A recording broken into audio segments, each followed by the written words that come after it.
Ever wonder how to create the perfect learning experience that's challenging enough to help a child grow, but not so hard that it frustrates them?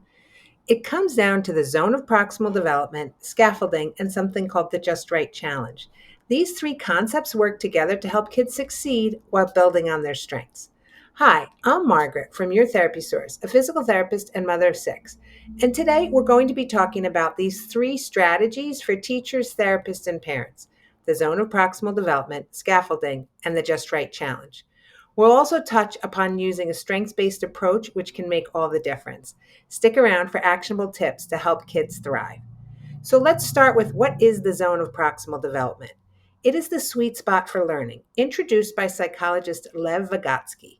It's the space between what a child can do already independently and what they can achieve with support.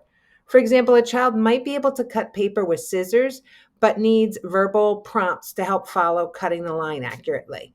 So, with these verbal prompts, they'll master that skill and move to the next challenge. Let's talk about scaffolding.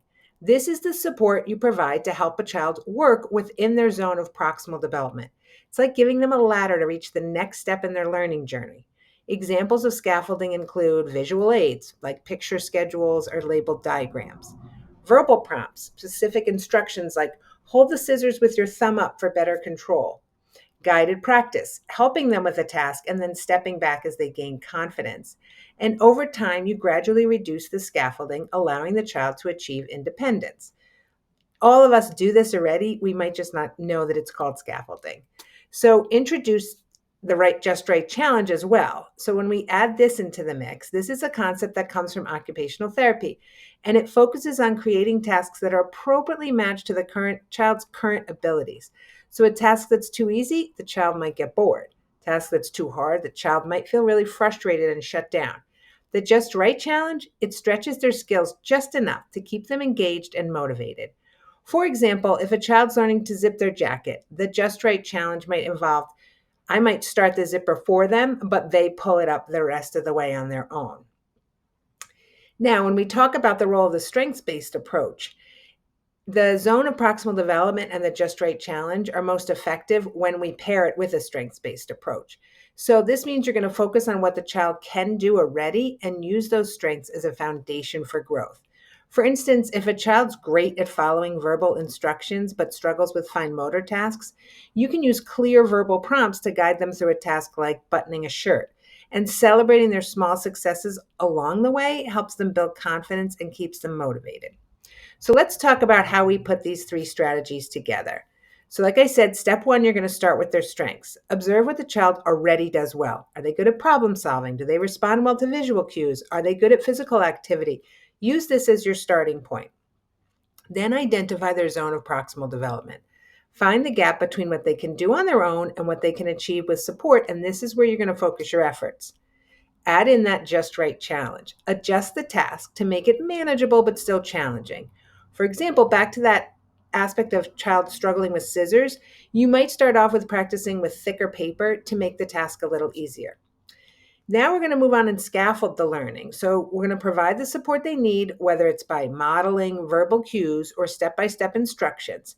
And then you'll gradually reduce this support as they gain confidence and independence.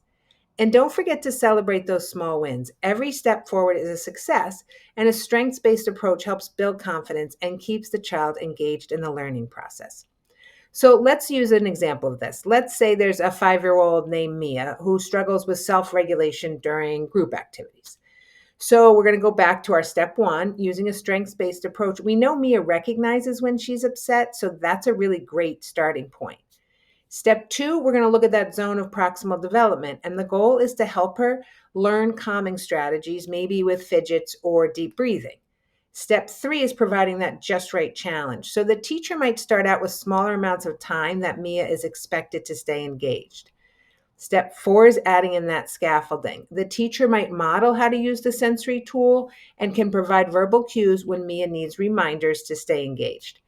And then step five is gradual independence. So over time, the goal is for Mia to learn to use the sensory tool without help, increase her engagement time, and gain confidence in managing her emotions.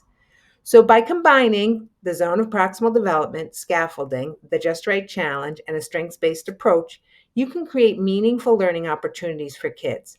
These tools not only help children build skills, but also foster confidence, independence, and resilience.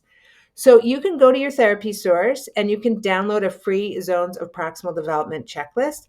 And it's worksheets to simplify this process and help guide children towards success. So the link is in the description. And let's create learning experiences that truly empower kids. See you next time.